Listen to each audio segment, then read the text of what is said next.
What up guys, Panic here, otherwise known as Panic Picnic, and today I want to talk about something that's kind of been on my mind a lot lately, but I want to talk about why the Thor is without a doubt one of the worst units in the game, bar none. So we're gonna hop into this Legacy of the Void unit tester. And we're just going to go ahead and hop on in, and I'll try to show you what I mean. Sorry about the AC on. So let's go ahead and at least look at the Thor. Well, the Thor is 300 minerals and 200 gas. We'll just start with what we've got here. It's 300 minerals and 200 gas. This is literally right out of the box. This is right out of the factory, in other words. And it does 6 damage base. But when it's versus light, it gets an increase in damage to 12. So it's only doing 12 damage versus light. Other than that, it's doing a garbage measly of 6 damage, and this is just an AoE effect. So this makes it really, really, really good against units such as Mutalisks, such as are you armored? Light flights here. This makes it really good against units like the... not even anything in Terran. It really only makes it good against things like Mass Phoenix, I would guess Mass Oracle, and the Mutalisks. See, we've got... actually, it doesn't even make it good against the Oracle. It only makes it good against Mass Mutalisks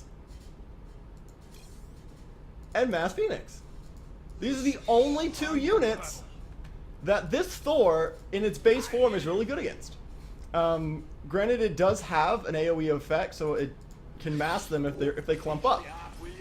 Also, out of the box, on its ground, it's got a massive 30 damage.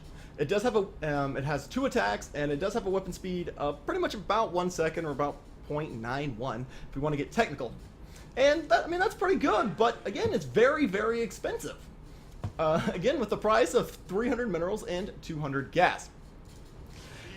However, the Thor also has one thing that it's also good at. It has a transformation mode into its high impact payload, in which it does damage of 40, and versus massive, it does 55. Now again, you're having a lot slower of a weapon speed, and now you're firing with a 1.71, and again, this only targets air. Now the range is massive, and the range is fantastic on it. The range is 11. This makes it outrange pretty much every air unit in the game. That goes, so with Tempests, would have a range of 10, and against the Zerg, it has a Broodlords. But again, these are the only weapons that, these are the only units in the game that the Thor has really overall any advantage against. Again, we have Mass Mutalisks, and again, they have to be in Mass. Mass Phoenix, because again, it's light. Tempests, and Broodlords. Now, one of the major issues about this is, while it does only counter a very subset of units, it counters very late game units with the Broodlords and the Tempests. However, let's just go ahead and clear some things up. Let's go ahead and drop out 2 Thors. Again, all of these are going to be unupgraded. And let's just hit out late game. Let's throw in, I like throwing in about 8 Tempests, and just to make things round, we'll just put it in 3 Thors. Now we're just going to go ahead and hit start, and we're going to hit attack. Again, we have to put it in that high impact payload.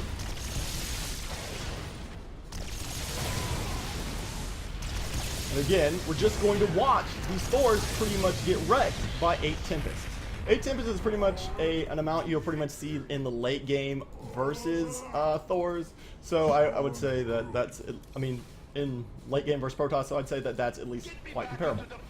Also, I know that the supply difference is quite one-sided in favor of the Tempests. However, if you look at it, and you just click clear, and you can replace pretty much that exact same amount with, I don't know, 8 Vikings, versus again, oh, that's 10, sorry. Let's get 8 Vikings out. And let's get about 8 Tempests. So again, we're just going to hit start, and we're going to immediately click attack. Obviously, again, I'm not doing any micro, as you can see. The other one had 7 Tempests still around, and this one looks like we're going to have a lot less. I mean, we're already sitting at 5 right now. Now, again, of course, the Protoss are going to win, and that's pretty much a guarantee, based off the results, as you can see here, with the amount of minerals, gas, and overall supply, again, heavily in favor of the Protoss. Again, this was only what is this? That's only 8 Vikings, and versus 8 Tempests, and you're already getting more value from your money. While yes, it does take 30 seconds, I believe, for each Viking to pop out, you're going to get more done in the late game with Vikings. I mean, granted, while they don't have the best anti-air with 14 versus armored and a weapon speed of 1.43, in the long run, they're better against Thors. I mean, they're better against late game. Also, Thors, while they're good against Broodlords, while they are good against Broodlords, let's just add in 5, 6, 7, 8. And we'll go ahead and click start, and we'll go ahead and do high impact payload, and we'll click attack. Well, there's no issue saying that Thors are good against these highly massive units, even when they clump up. Clump them up first. This is most likely what you're going to be facing against. You're going to be facing against, most likely, a player that is controlling the Broodlords. Are all clumped up and everything, so it's going to be very difficult to single target every single one, even if you do have a very massive amount of Thors. So it makes these Thors in a very weird situation that they're built to counter late game units such as Broodlords and Broodlords and Tempests. However, they cannot counter them. Like, they can't counter them very well at all. Because again, you're going to have, while the Broodlords do have a range of 10, and these guys will have a range of 11, Broodlords can easily just be microed away. And these Thors are very, very slow. They're having a move speed of 2.62. Again, they're a little bit faster than the Broodlords, but you have to really just go and catch them. And all in all, your supply would be better invested into something like Vikings. So again, it puts these Thors in a very weird situation where they are supposedly, especially with this price of 300 minerals and 200 gas, to be this Terran late game unit that cannot counter any real late game from anybody. And that's pretty much a big disappointment. Like, it's just a disappointment that the Thor is really put into this situation. And that's pretty much the best, that's pretty much the long and short of it. The Thor only counters, again, 4 units. Like, I'm really talking about, like, hard countering.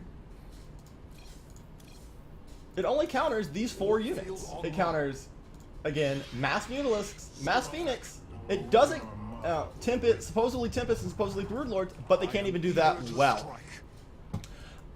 Honestly, the Thor, I don't really know how I would fix this, to be honest.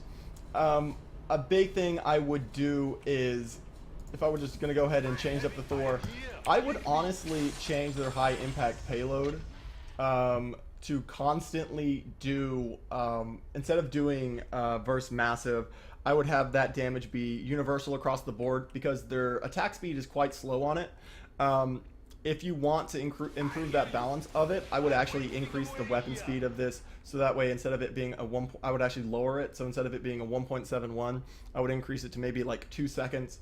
This would make it more viable against other units in general. Like, it would be more of an air counter to other units. So for instance, if you're going up against someone with medevac who's got medevacs, it would actually make them a little bit more of an impact to go up against them.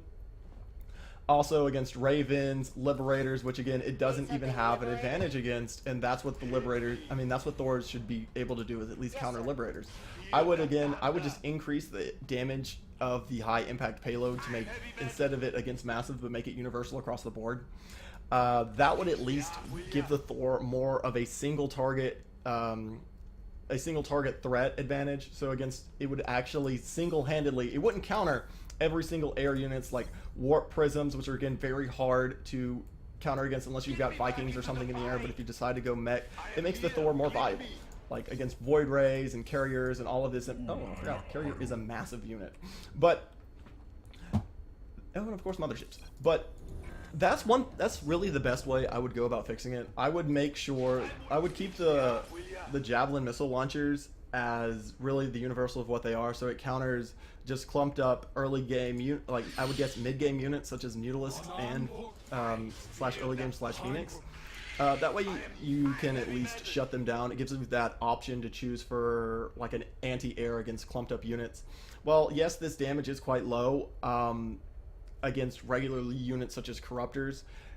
It would at least make it more viable. It would at least make it more viable that instead of you doing like basically almost no damage to a fully upgraded Corruptor, don't die! You can at least do this high impact payload, and you can single target each individual Corruptor out of the sky. Shoot this Mutalisk a few times. That's really the best way I would go about fixing them. Honestly, I think that's really the best thing you can do.